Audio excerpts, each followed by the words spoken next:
ఒక electronic media ఛానల్లో పేర్నాటి శ్యాంప్రసాద్ రెడ్డి అప్రూవర్గా మారి ప్రభుత్వానికా అధికారులకా అనే ఒక క్వశ్చన్ మార్క్ పెట్టి సోషల్ మీడియాలో ఒక ఫీలర్ని వదలడం జరిగింది.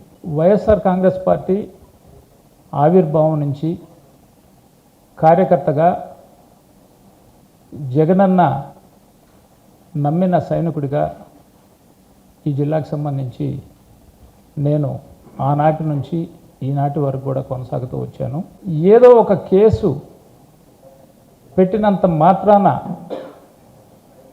అప్రూవర్గా మారాల్సిన అవసరం కానీ, అదేవిధంగా కేసులకి భయపడిపోయి బయటకు వెళ్ళాలనో లేదనుకుంటే కేసుల్లో నుంచి బయటపడేదానికి మార్గాలు ఎదుర్కోవాలన్న ఆలోచన నేను గత 2014-19 జరిగిన ఎన్నికల్లోనూ చేయలేదు, 24 నుంచి 29 దాకా కూడా చేయనని మీ ద్వారా తెలియజేసుకుంటూ, ప్రత్యేకించి పొదలకూరు మండలం తాటిపర్తి గ్రామంలో ఒక మైన్కి సంబంధించి అక్రమ మైనింగ్ జరిగినట్లు, అక్రమ మైనింగ్కి సంబంధించిన దాంట్లో A1 నిందితుడిగా నా పేరు ఎఫ్ఐఆర్లో చేర్చడం, ఆ తర్వాత మాజీ వ్యవసాయ శాఖ మంత్రి గారు కాకాణి గోవర్ధన్ రెడ్డి గారిని A4గా కేసులో నిందితునిగా చేర్చడం, ఇట్లా తర్వాత ఒక 10 మందిని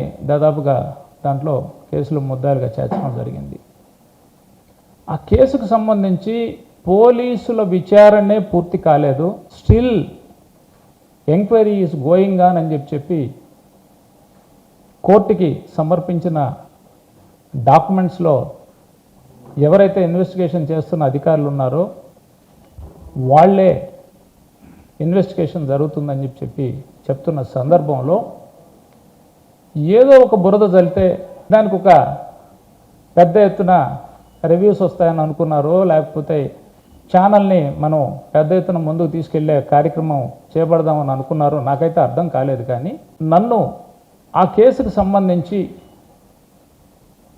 ఇన్వెస్టిగేషన్ ఆఫీసర్ గారు కానీ, సంబంధిత డిఎస్పి గారు కానీ నన్ను పిలిచి నా దగ్గర ఒక స్టేట్మెంట్ రికార్డ్ చేసి, ఆ స్టేట్మెంట్లో నేను ఇచ్చిన ఆ కంటెంట్ ఏదైతే ఉంటుందో ఆ కంటెంట్లో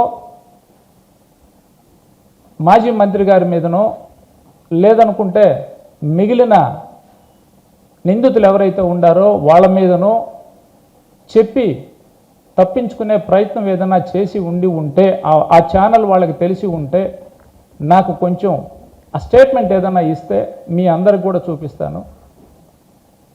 ఫిబ్రవరి 16వ తేదీ నన్ను ఆ కేసులో నిందితునిగా చేర్చడం జరిగింది. 19వ తేదీ నేను హైకోర్టుని ఆశ్రయించడం జరిగింది. 24వ తేదీ హైకోర్టు వారు నాకు ఒక డైరెక్షన్ ఇవ్వడం జరిగింది. Police not to take any coercive steps A1 until further orders అని చెప్పి ఇవ్వడం జరిగింది. పోలీస్ అధికారులు ఏదన్నా నాకు నోటీస్ ఇస్తే సహకరించమని ఒక ఆర్డర్ నాకు పాస్ చేయడం జరిగింది. ఆ తర్వాత పోలీస్ అధికారులు ఎవరు, ఇన్వెస్టిగేషన్ అధికారులు ఎవరు నాకు నోటీస్ ఇవ్వలేదు. నన్ను పిలిచి నేను వెళ్ళి అక్కడ ఏదైనా స్టేట్మెంట్ రికార్డ్ చేసి ఉంటే, స్టేట్మెంట్ ఇచ్చి ఉండి ఆ రికార్డ్ ఏదైనా స్టేట్మెంట్ రికార్డ్ ఏదైనా ఆ న్యూస్ ఛానల్ వారికి వచ్చి ఉంటే దాంట్లో నేను గోవర్ధన్ రెడ్డి గారి పేరో లేదనుకుంటే మిగిలిన 6 మంది 7 మంది పేర్లు చెప్పి ఉన్నట్లు భావించుంటే అప్రూవర్గా మారాడనో లేకపోతే ఇంకోటనో చెప్పవచ్చు. మరి వీళ్ళకి ఏ విధంగా వచ్చిందో, ఏ విధంగా తెలిసిందో, ఎవరు చెప్తే చెప్పారో అంట సమాచారం ఎందుకైనా ఇంత పెద్ద ఎత్తున అబాండాలు వేయడం? ఏదైనా ఉంటే డైరెక్ట్గా ఫేస్ టు ఫేస్ అడగొచ్చు, చేయొచ్చు, చెప్పచ్చు.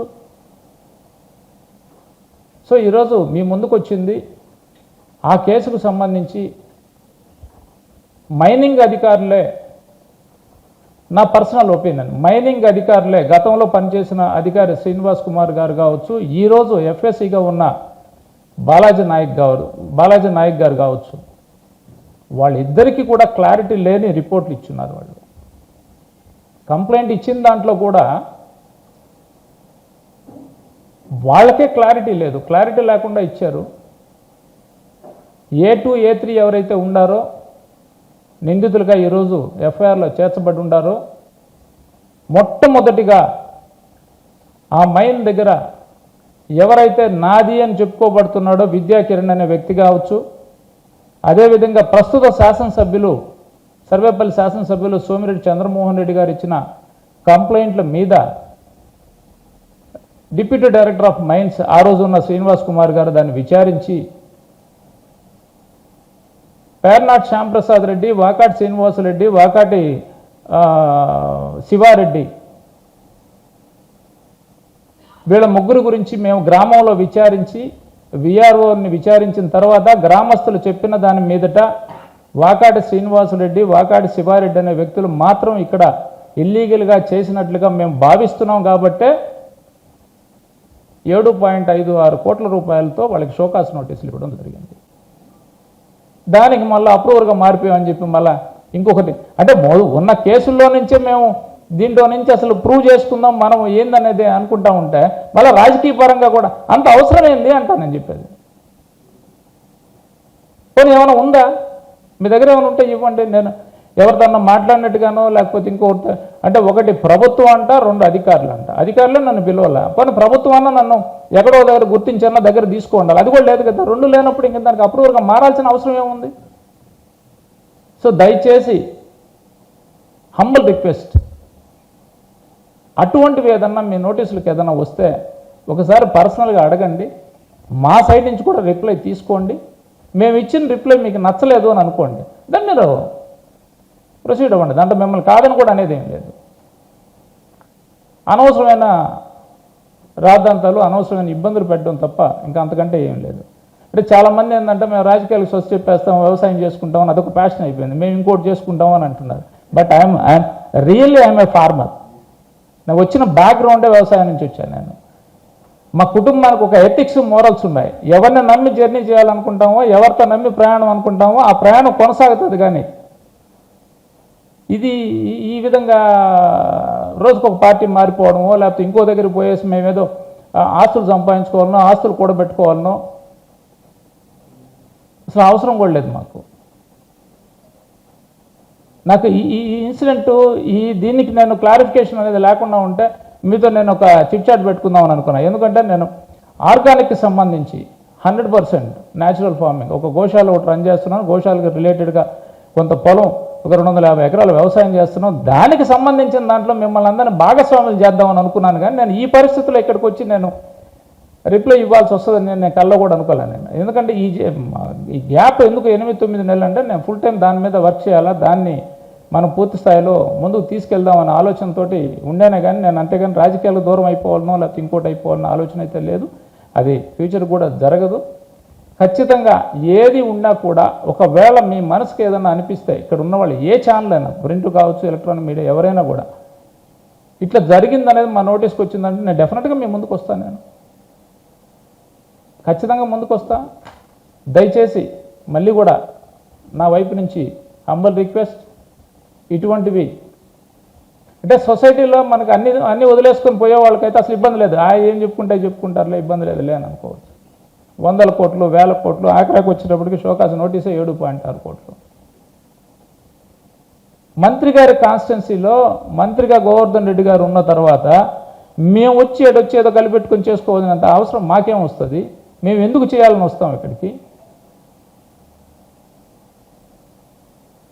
వీటన్నిటికి కూడా తొందరలో ఏదైతే నిందితుడుగా నా మీద ఆరోపించబడ్డారో ఖచ్చితంగా దాన్ని నేను లీగల్గానే ఫైట్ చేస్తా. పోలీస్ అధికారులు ఒకవేళ నోటీస్ ఇచ్చి పిలిస్తే నేను వెళ్తాను. వెళ్ళి దానికి సంబంధించి నా దగ్గర నుంచి వాళ్ళు ఏదైనా సమాచారం రాబట్టాలనుకుంటే నేను సిద్ధంగా ఉన్నానని చెప్పి మీ ద్వారా మరొక్కసారి అధికారులకు కావచ్చు, అదేవిధంగా మైనింగ్ అధికారులు కూడా ఇటువంటి తప్పుడు కంప్లైంట్ ఇచ్చి పోలీసు వ్యవస్థనే కాదు ప్రభుత్వాన్ని కూడా తప్పుదోవ పట్టిస్తున్నారని చెప్పి నా మనసుకు అనిపిస్తుంది. కాబట్టి ఈరోజు దానికి సంబంధించిన క్లారిఫికేషన్ కూడా మీకు ఇవ్వాలని అనుకున్నాను. కాబట్టి మీ ద్వారా అందరికీ కూడా తెలియజేయాలని అనుకున్నాను. కాబట్టి ఈరోజు మేము ముందుకు రావడం జరిగింది.